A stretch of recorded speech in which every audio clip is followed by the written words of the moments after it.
Welcome to Restore My Song, a space to be encouraged by two friends who love Jesus and see His purpose in all things, even pain.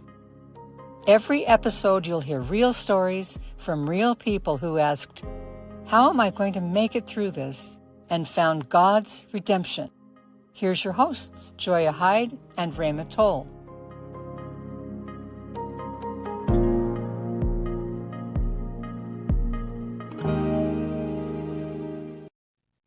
Hello, everybody, and welcome to another episode of Restore My Song. We're so excited to be back, huh, Rima? Always. It's always a good day for the podcast. Yes. It's so good. We have not one, but two guests tonight, and I'm excited about that. How about you? Yeah.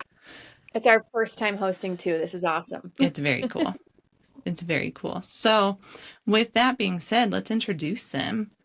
Yep. Kyle and Destiny Emert, welcome to the podcast. Thank you. Thank you. Yay! Welcome. We are excited to hear what you have to share with us today, and I think that you have stories that will encourage our listeners, and so that's why we invited you on today. So we're going to start by asking you the first question, which is, tell us a part of your story that you once thought was lost and was redeemed. Yeah. We have a long but fruitful adoption story that we think is worth sharing, and we hope to inspire others to adopt through it. Even though it was hard, it's been such a blessing to our family, and so that's our intent today. And hopefully that helps set this up. But adoption has kind of been, not kind of, but has been in my heart from a young age. Both of my parents are adopted, not internationally, but domestically. And God has kind of placed that. I didn't know that as a child that my parents were adopted, but learned that a little bit later in life. And just kind of knew that was going to be part of my journey. And when we met, I shared that with Kyle, I think early on our first date even. We talked about it. Yeah. We got right into it on our first date. So once he agreed, it was settled. We can have a second date now. We may see each other again. But yeah, so we had decided to not have kids for a while after getting married, either through adoption or biologically. So we waited a while. I think about 4 years in, Kyle had came to me and said, I think I'd like to have a biological child. And I don't think I was quite ready for motherhood, and we hadn't had a child yet. And so I was like, okay, yeah, sure, let's do that.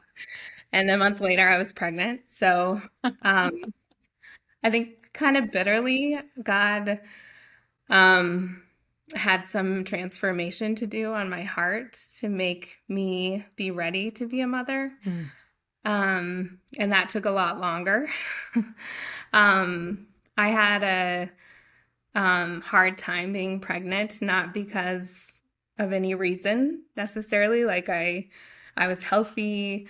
I just, in my mind, wasn't ready to be a mom. I was scared for no reason. So if I may add, I think part of the fear there was when I was born, I was an 11-pound baby. Oh, yeah, that's And- terrifying. Yeah. A little bit. Yeah. So I think there was some healthy fear. Yeah, for sure. Of what our child might be. That's a Yeah. Yeah. Well, and I think we've all gone through this moment in pregnancy where you're like, oh my gosh, I have absolutely no control over what's going on in my body or when this baby's coming out. It's like that That's first so- letting go of Yeah. control. Yeah. Yes. And we are both control enthusiasts, I like to say. So that's very true. Like, I'm going to really, write that down. That's a good term. it's a positive spin on Yes. a not so positive thing. But yeah, so even through pregnancy, I wasn't ready. And so we had Lucas with, very little problems, especially in comparison to the to the story that you have, Joya. Yeah. But so Lucas was a great delivery, great baby. I think I went back to work 3 weeks after having Lucas, or it was Wow. so fast. I think he got 3 months off, 2 or 3 months off. I don't know. It was Yeah. fast. Seemed Yeah. fast, yeah. Yeah. And I was traveling internationally. I was hardly home. But he wound up getting sick about 8 months after he was born. In the middle of the night, he was vomiting in his crib. And we had heard noises, so we rushed to his room. We took him to the emergency room. And they ran all these tests and they couldn't figure out what was wrong, but then they had some sort of inkling, or they read a test and decided that he had a fatty liver and that it was bad. He needed to be rushed to Children's Hospital in Denver, and it was possible that he was going to die. And so they said, get in your car right now, or we're going to fight for life him. And so one of us had to stay at the hospital, one of us had to go home and pack. And it was at that point where he didn't even want me to hold him. I had not been around enough for him to be alone in the room with me. So Kyle stayed at the hospital and I went home to pack, and I just crumbled in our closet, getting our stuff together. And I remember the Lord meeting me there and saying, get your act together. If you don't want him, I do. And I'll take him. I'll bring him home. And I think it was just the Lord telling me, like, get ready, be a mom. Like, I need you to do this. And it's time for you to wake up and do this. And so we went to Children's and we spent several days there. They took a lot of tests. They took blood from everywhere. I remember him having all these things coming out of his head and his everything, just like a little baby. And they came into the room several days later, and the doctor was like, guys, I don't know how to tell you this, but it was either a misread on the very first ultrasound or a miracle, but your baby is healed and you can go home. And that's all she said. Wow. And we walked out, and it was just like, okay, one, we know what that was. Like, it was God. It was a miracle. You're right. But also, like, he needed me to wake up. I know that was the reason. It's unfortunate that our baby had to suffer, but I know why it happened. And so we started pursuing adoption not long after that. We were trying to think of kind of the timeline and the full succession of events, but it was not long after that at all that we started pursuing adoption. We started domestically at first. We went through getting a home study done, all the different things, all the different hoops you have to jump through for domestic adoption. We looked at fostering, and it seemed like after, I don't know, it took like a year, and we're just like, why is this taking so long? It was just like delay after delay after delay, and we thought we were all done. We were waiting, like, We just okay, kept thinking, like, okay, we're going to get a call. yeah, and it never came. And then a couple months later, the agency reaches out. It's like, oh yeah, we still need you to sign this last paperwork. And we're just like, Oh, okay, maybe this is a sign. Yeah. And we both kind of started to feel like, okay, maybe international is where we're supposed to go. yeah, and I remember we were visiting Kyle's parents in Phoenix. This must have been 2016, 2015. And we were in Phoenix, and we were at a hotel, and this commercial comes on for people in Africa who were starving. It was this organization that's raising money. And I couldn't handle it. I just get up from the room and I leave. I couldn't watch it. And Kyle comes in a minute later. Now, backstory. I don't think at this point I was totally on board with the international adoption yet. We had talked about it, we had played around with it, but I hadn't been like, let's go. Yeah. No. And I had already decided what we were doing. So I leave the room and I'm sitting in the other room, and he comes in and he sets his hand on me and he says, "Let's go get our boy." And it was at that point, moving forward, we knew that we were going to adopt from Africa. Wow. And so we came home and we start figuring out how to do that. Like, where do we even start? Yeah. Now let's also back up one piece on that. The boy. When we talked about children, we had always, Destiny was very strongly of mind that she wanted a boy. Yeah. We even tried to time the pregnancy. We looked up all this stuff, like how do you have like a certain sex and stuff Again, like that. control and Yeah, we did that to a T. It worked. We had we had Lucas, our wonderful baby boy, and then with the adoption, like you get to pick. you get a pick. Yeah. Yeah. Anyway, so that was the backstory. Yeah. There. So. Oh, our little boy from Africa. So we come home and we start making calls. We start figuring out what agencies to work with, who is in Africa, what countries are available, who has open borders, all the things that you have to do. And if you don't know, it's extensive, but it's doable. So there's so many wonderful organizations in Grand Junction where we live that you can work with. And so we just sought out information. Not that you can work with for the international piece, but that have partnered with the international agencies. So the thing about international adoption is you have to have an international agency that is accredited with the Hague Convention, and then you have to have a local agency too, usually depending on the state that you're at. So we had to work with two different agencies, which was a lot. Yeah.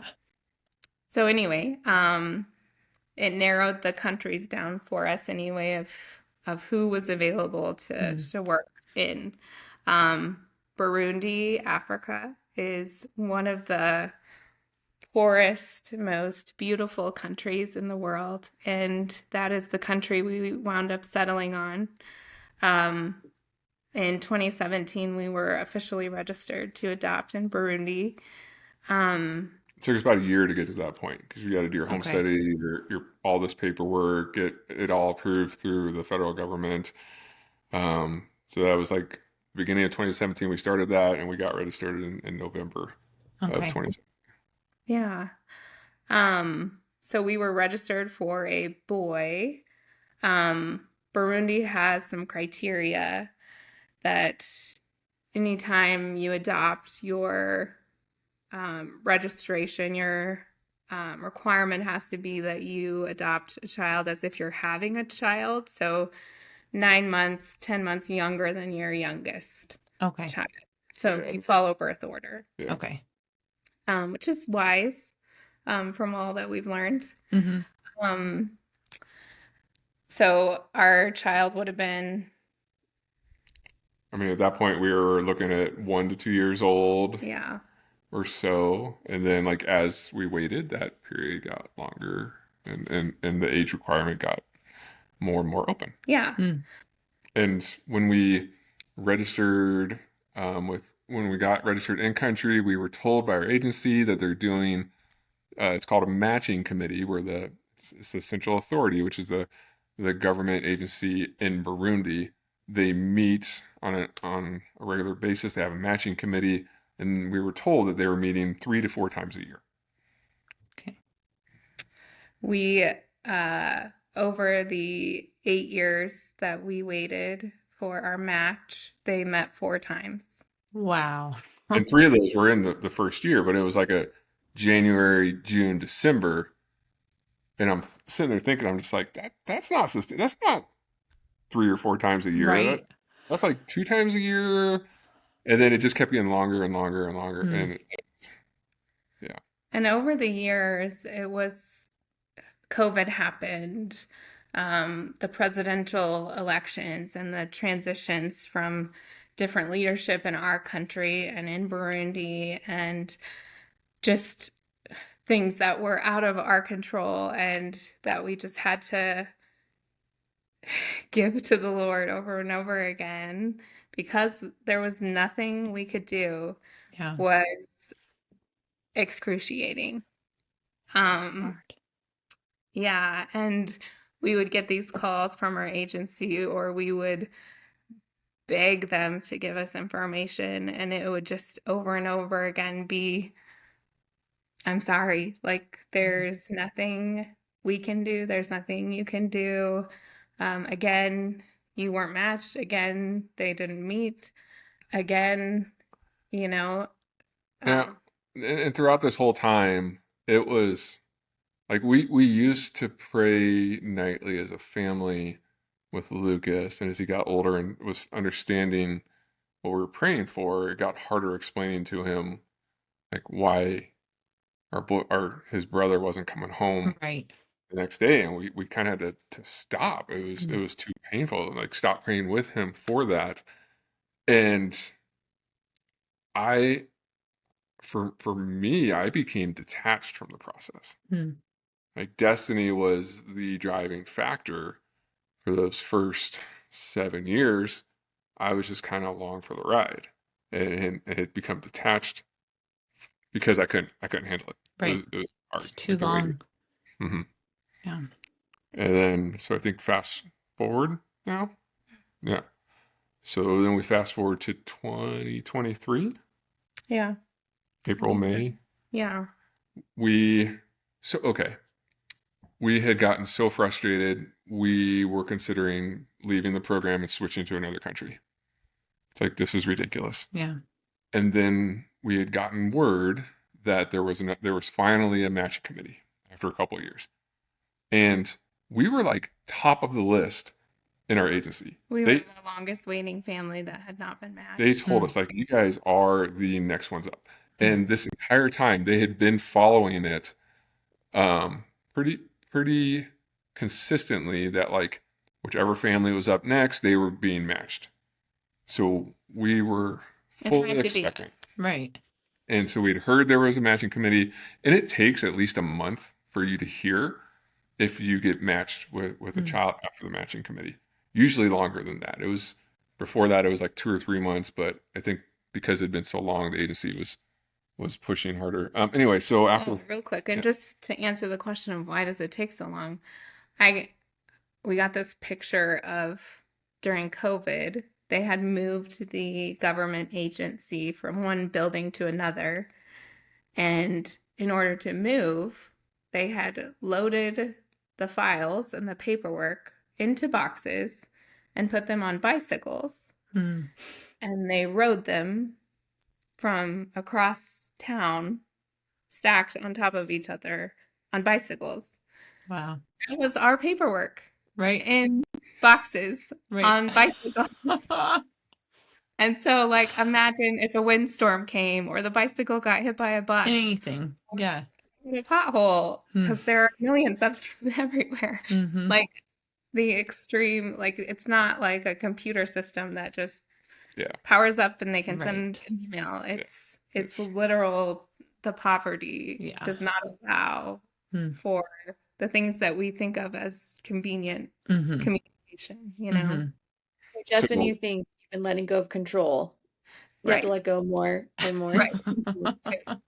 At every turn.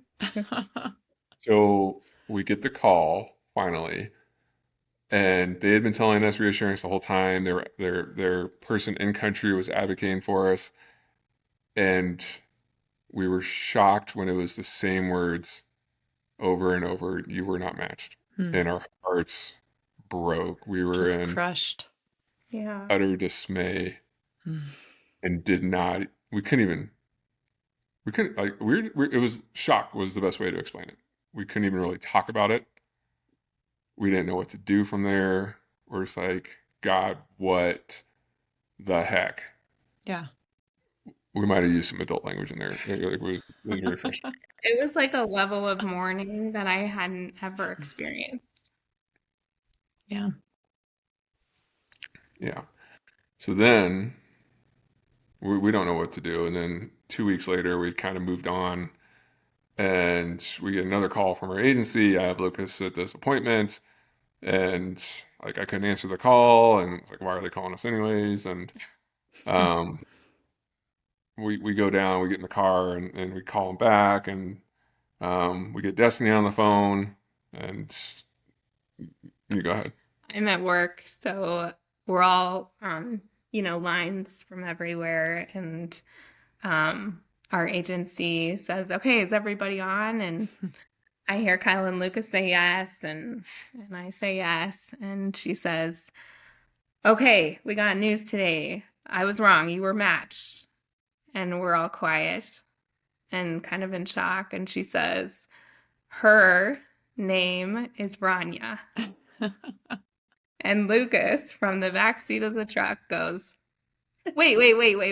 It's supposed to be a boy." And Kyle and I are like, "It's okay. We'll take her." Yeah. And I think, like we all had to, in different ways, mourn what we thought our family would be. Mm. Because for nearly a decade, if not longer, I mean, in my heart, my whole life, we had a family of boys. Yeah. But gosh, like what a little blessing.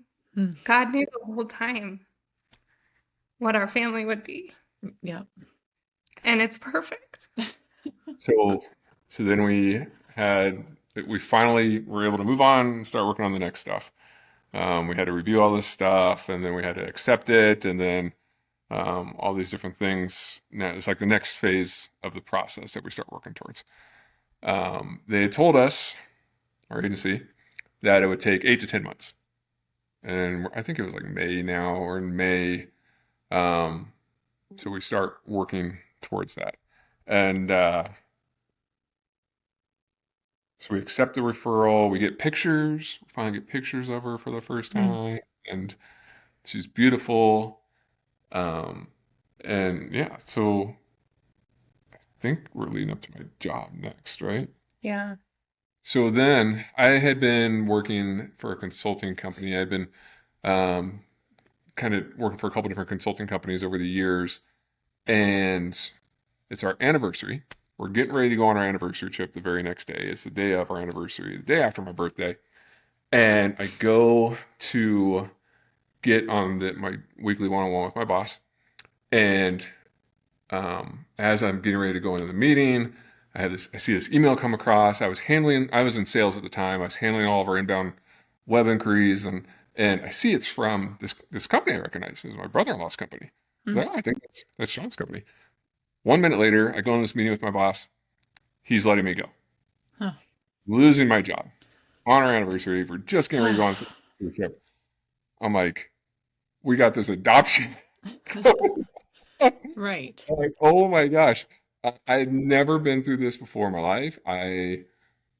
That was hard. I called Destiny, she runs home, but at the same time, like before that happened, I messaged my brother-in-law and said, "Hey, is this your company that I just got this lead from?" And he's like, "Oh yeah, that's us. That's Patty. Be nice to her." And I'm just like, I saw what they needed help with, and I was like, I feel like I can help them. I reach out to Patty, and I'm like, "Hey, small world. I'm Sean's brother-in-law." Mm. And full disclosure, I just got let go from my job, but I think I can help you guys with what you're wanting to do. And there's like, that's amazing. We need the help ASAP. And so I start doing. They bring me on as a independent contractor. Wow. Doing consulting. And so the company, it's Meadows Behavioral Healthcare. They do substance abuse, trauma, addiction, and it was to the minute of me getting let go, that this job popped up. And throughout the course of the next 4 to 6 weeks, I'm consulting with them. They offer me a full-time job, and I'm just overwhelmed with that God is all over this. Yeah. I had a moment in the hot tub where I remember it was one morning. I like to go out and just like have some quiet time out there, and I'm sitting out there. I'm like, God, I really feel this is you. I really feel like I'm supposed to ask you, prove it to me, send me a shooting star. And I kid you not, like he did send me a shooting star. As I'm looking up in the sky, I'm getting ready to get out, and he sends it, and it's just the slightest little thing, and his spirit just poured over me, and I broke. Wow. Ran upstairs, told Destiny, and then over this next couple of weeks, I'm just like, okay, something's coming that like God has me here for a reason, and I feel like something's coming that I'm supposed to know that. And then later on it does. We then proceed into probably one of the hardest periods of time in our marriage. We nearly split up a couple of times.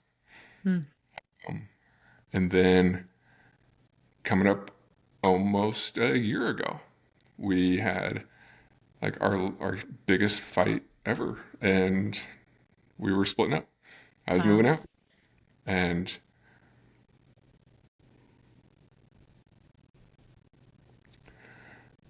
I slipped into a dark place.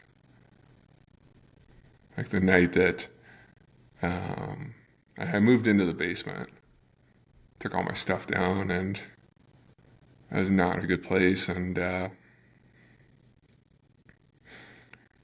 ended up trying to get a hold of a couple of friends, couldn't get a hold of anybody. I needed somebody to talk me down.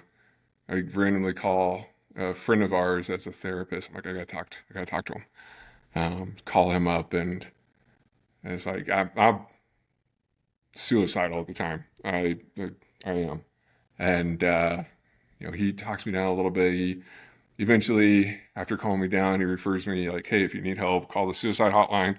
Not long after that, I do, and they're great. They are amazing. I always, whenever I come across somebody who's struggling mentally, I like call the suicide hotline. Yeah. They're really good. Anyway, so now we get into emergency counseling with a therapist we had seen, and we start working through our stuff. And I work for a behavioral health care company, and I had heard that we have these week-long intensive outpatient workshops, retreats, and I'd heard somebody, one of my coworkers had told me that she had been before, and it was just like, oh, you should talk to your boss and see if you can go. And I was like, oh yeah, we'll see. And then first thing Monday morning, I have a one-on-one with my boss. I'm like, hey, nearly split with my wife this weekend, wondering if I can go on that workshop. She's like, oh my gosh, yes. Let me message the director, see if there's room. 15 minutes later, she's like, can you come next week? I'm like, oh, okay. Yeah, I get to go and do this workshop for free, paid for by my company as an employee, and it was life-changing. Helped me realize like some of the things that I had really been struggling with. Yeah. Come home, and then as part of this process, like so my brother-in-law was a leader in this company at the time, and my sister, they've adopted internationally from Haiti. So they had two boys. They lived through this, and while I was there, I got to connect with him, which is kind of sharing some of our story, and I was like, man, I am nervous about this adoption. Like, we are in no place. And he's like, yeah, you guys are in no place at all to adopt right now. This is going to be the hardest thing you're ever going to have to do in your life. And this is me speaking as him. Like, my recommendation, talk to your agency, see if you can postpone it all and work on yourself. And because this was May, we were targeting July or August to go and travel to pick her up. We hadn't firmed that up yet, but that's what we were targeting. So I come home the next week, and Destiny and I, we had another falling out the next week, and we're just like, this is not. We need to pause if we can. I need to work on some stuff. She needs to work on some stuff. So we're in agreement. We message the agency like, hey, we're wondering if we can just pause. We need to work on some things. Can we delay it all? There's like, they respond back, said no. And the fact that you're telling us this now, we're going to pull you from the program. Wow. After all this time. After all this time, and it's like, it's not, we might, like, we're going to. You can appeal. You can appeal this process, but You're done. and there's no guarantee that we're going to accept it. And that nearly ended us again. Yeah. Me, I don't think I had ever been more upset in her life, and back in the basement, and I'm just like, okay, I'm starting that appeal process. And I just went to work for the next 7 hours. I started writing up the appeal, and as I'm going through this, I'm starting to piece together all these things that had been occurring. And going back to like, why now? Why had it taken so long? Because all these other things had to fall into place. The problems in our marriage, they didn't come to light until this last year or two. Yeah. But before that, we were in a much different situation in our working situation, that it didn't allow for these things to come up like they had. And I felt in my heart that like the delay in our adoption was for me to work this stuff out. And then as part of that as well, like I had just been kind of tagging along the whole time on this adoption, and it lit a fire in me to where I just became overwhelmed with the love of our daughter. And just like such a way I'd never experienced before. And so Anything cool. else before going? So then we're getting into, we meet with our pastor, we do counseling with him. He gets us into some counseling with a marriage therapist. I'm seeing a counselor on my own. Destiny's seeing a counselor on her own. I'm going to support groups and stuff, and literally like probably 5 to 8 times a week, I'm doing some sort of session of sorts. I even go back through my company to another workshop in June, and that was another one that just helped kind of get me further, like much closer to where I needed to be. Yeah. And then all this time, there were just extreme delays still with our adoption. We were not getting information. We weren't getting updates on when we could travel. We weren't getting updates on her passport, her birth certificate, like all these things that have to happen before we can go get her. And at the same time, we kind of see this writing on the wall that Destiny's job at the time, they're not doing very good. Destiny, we're kind of getting worried about the financial stability of her company. They end up furloughing all their employees. Wow. And now Destiny is without a job.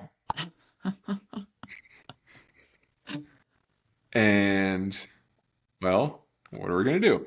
Then as part of that, we are in this Facebook group for Burundi adopting families.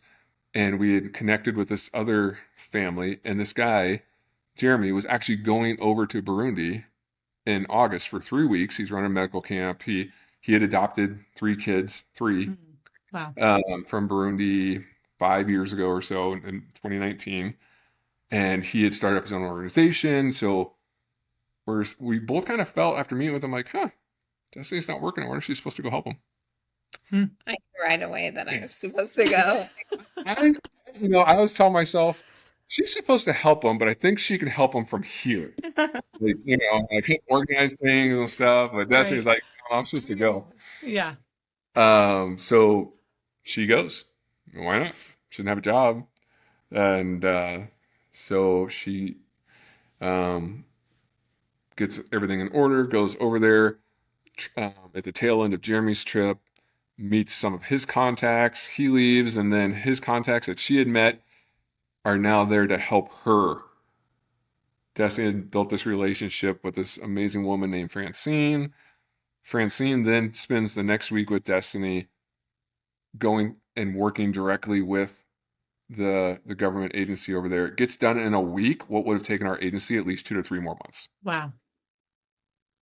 Yeah. Because they still did not have a correct birth certificate. They still did not have a passport.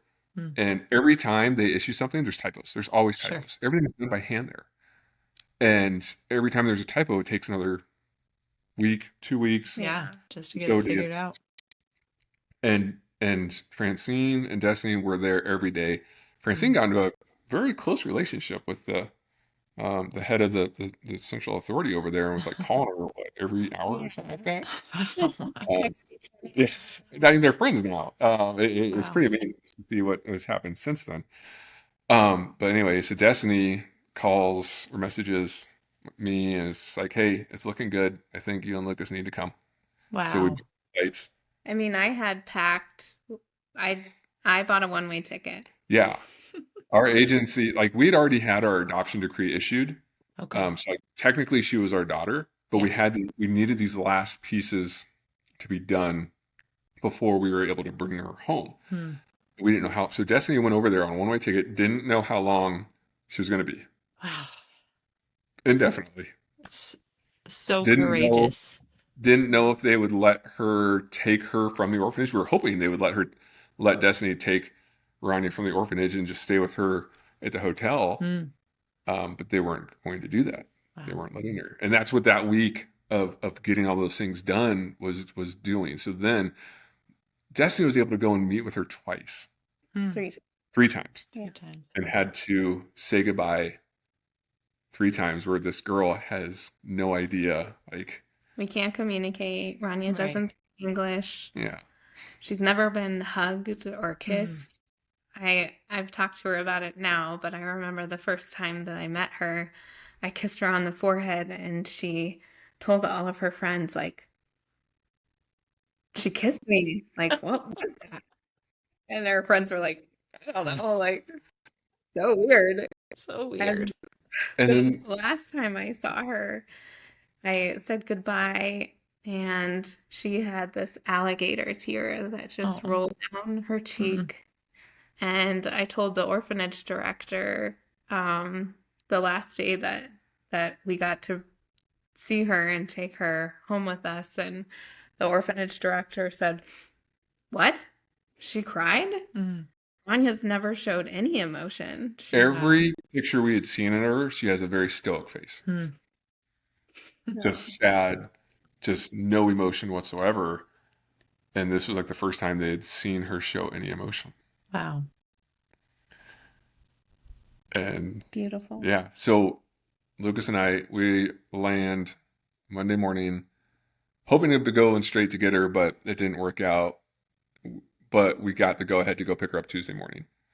I feel like that was good. I think that she had been gone now for 2 weeks. It was time for for Mom and I and Lucas to kind of connect one last time. Then the next morning we go and we get her. And we get to take her into our custody. Wow. And then we get to work on bringing her home.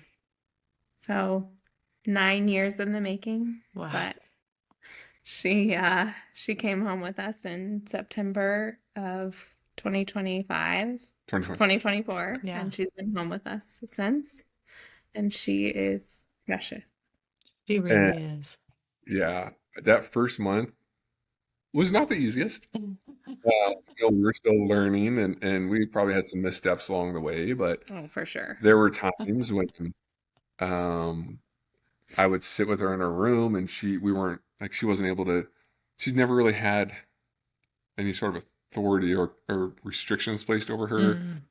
and she was having a meltdown, and she was not freaking out, but just she was trying to show that she hated us. Mm. There were family pictures, like drawings that we had made on this whiteboard, and she would take the eraser and like run Wow. over them. I'm just sitting there, and I am just like overwhelmed with love for Hmm. her. And it reminds me of like, geez, how often do we do this to God? Hmm. Where He just has this amazing love for us, and we're just like spitting in His face. Not that she Yep. shouldn't spit in her face, but um, it was just like such a eye-opening moment Hmm. of our Father's love for us, and just because I was able to experience it with her firsthand. And going back to like we thought it was gonna be a boy, we thought it was gonna be a boy, and like, she's perfect. Like I never knew how much like of a big of a hole she filled as Hmm. my daughter. I Wow. didn't expect to fall in love with her as much as I Hmm. That's incredible. The whole story is just absolutely incredible, you guys. And I think about everything you shared leading up to it and the work that the Lord did in both of your hearts. Like He had purpose in all of it. He had purpose in all of the pain. And that's so visible in this story. We can't see it when we're walking through it, but it's so visible here. Yeah. look back at the timeline, and it's like we had to go through all that for us to be properly prepared. God was doing a work in our lives individually, in our marriage, and Mm-hmm. preparing us. And there were times it really sucked. Yeah. It was horrible. And there's still bumps along the road, but we keep going. Yeah. Yeah. Knowing He's in charge of this story. Mm-hmm. He's the author and finisher of this story. That's the Yeah. cool part. Yeah. So, if you could go back, knowing how it would end, what would you tell yourself in the beginning? Hmm. I have this verse that I wear on my necklace to try and be reminded. It's the Jeremiah, I know the plans I have for you. And it's just like, gosh, stop trying to know the plan. Like, how silly are you to think that you know the plan, you know? Um, and there's this thing that I tell Lucas sometimes when he asks me questions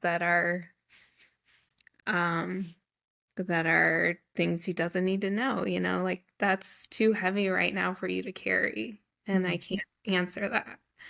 And I wish sometimes I would tell myself that, like, that's too heavy for you to carry. Can you just Yep. just stop worrying about that and just give it to God. He knows the plans he has for you. Yeah. Man, that's great advice. What would you say? Buckle up. And it's gonna be hard. Don't give up. It's gonna be worth it. Mm. Lean in.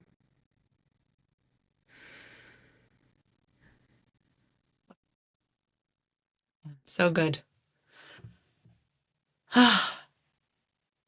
You guys are awesome. That was so great. I can't imagine how many people are going to hear this story and say, well, I would have given up then. I would have given up then.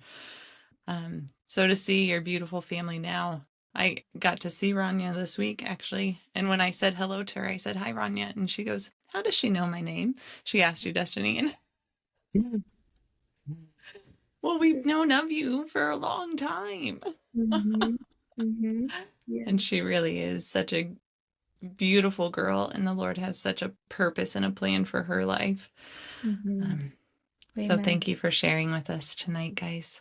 And I really loved hearing about how, for both of you, it seemed like when there were the lowest moments, the hard turning points, that God either physically showed you something or spoke to you so clearly in your heart that you knew it was Him, like giving you enough Mm, grace for the next day, for the next step. And I think sometimes we look at these situations and we are so overwhelmed by the end goal that, we do lose heart. And I just love that picture that He was so faithful along the yeah. way to just give you what you needed.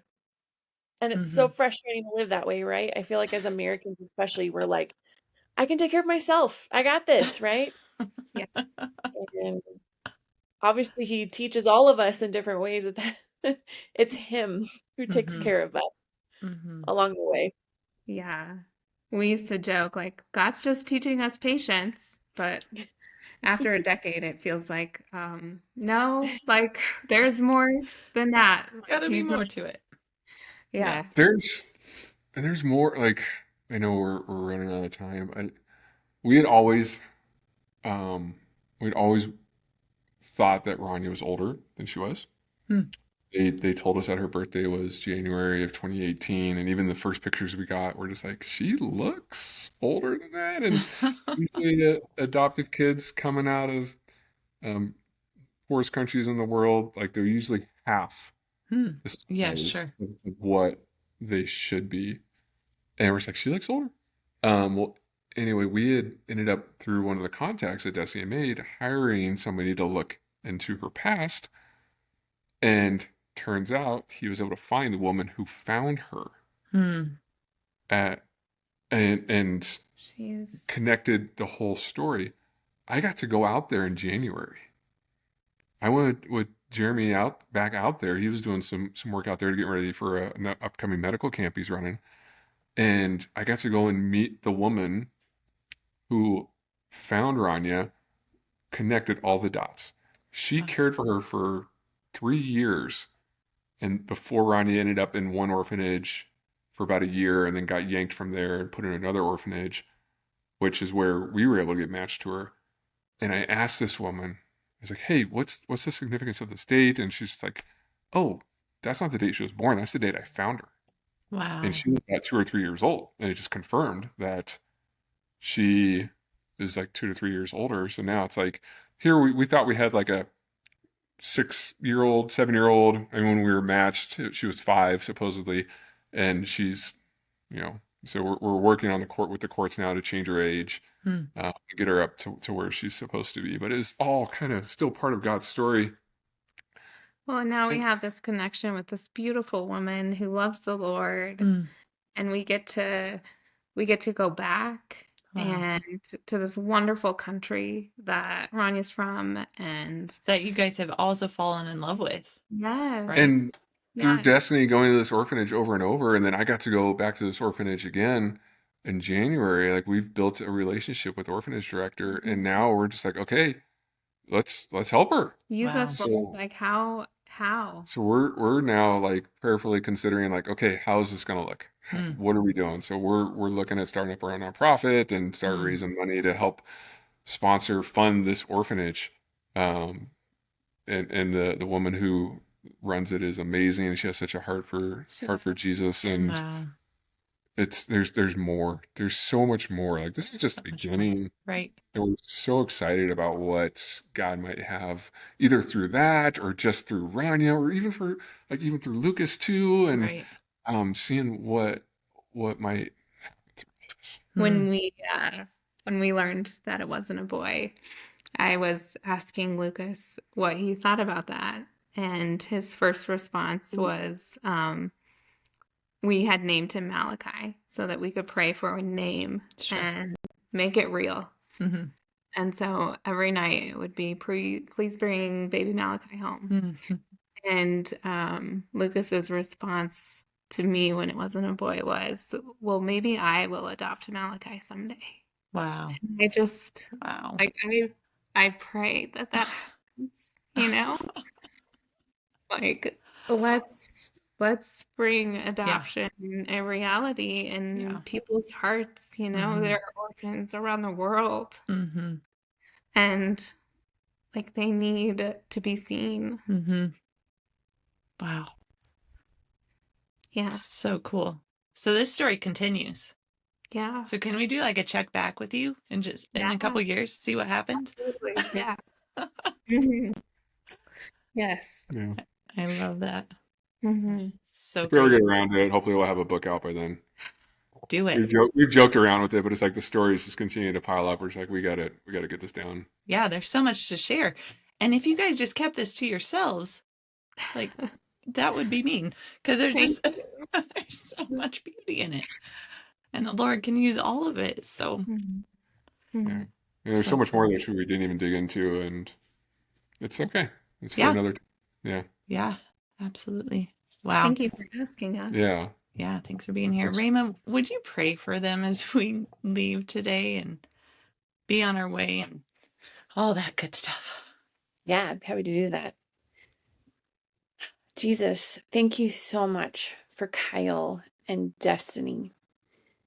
I just am so in awe of how you have carried them and carried them and carried them, even through their darkest times when they've felt like they hit rock bottom.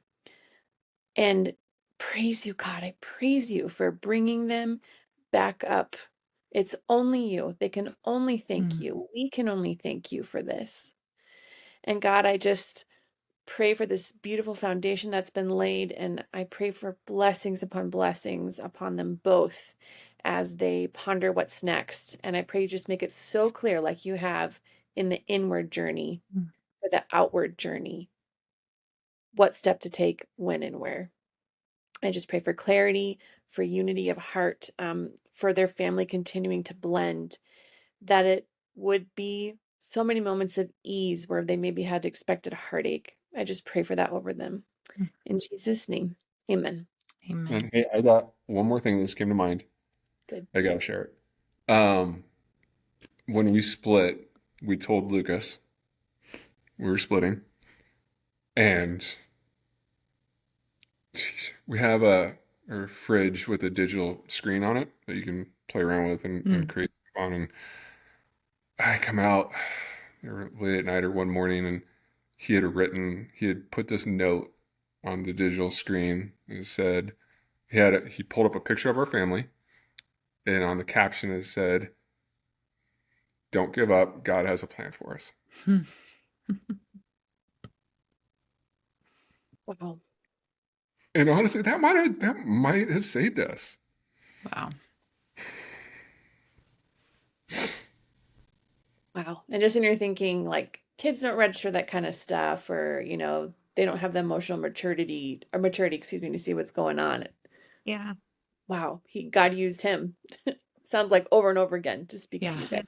I love that. And I think you said that, Kyle, because there's somebody listening who needs to hear, don't give up. God has a plan for you. God has a plan for your circumstance, whatever it is. Don't discount how God might use your kids or Yeah. kids in your life, whoever they are. Yeah. That's so true. That's so true. Wow. Yeah. Cool. Well, thank you, you guys. We love you. We are appreciative of you, and love you too. We can't wait to see what happens next. Yeah. Thanks for sharing your story. Thank you. Thank you. Thanks, guys. Bye. Bye. Thank you so much for joining us today. We look forward to growing our community together. We want to continue telling the stories of where the veil between heaven and earth is so thin, and we can see God at work in our lives. To help us grow this community, please do share this podcast. We're working on being on lots of platforms, but whatever platform you found us on, please give us good reviews, leave comments. You can even just add stars, give us a 5 out of 5, shameless plug. Also, if you want to contact us directly, you can find us on Instagram at RestoreMySong, or also send us an email at restoremysong@gmail.com. All right, we'll see you soon.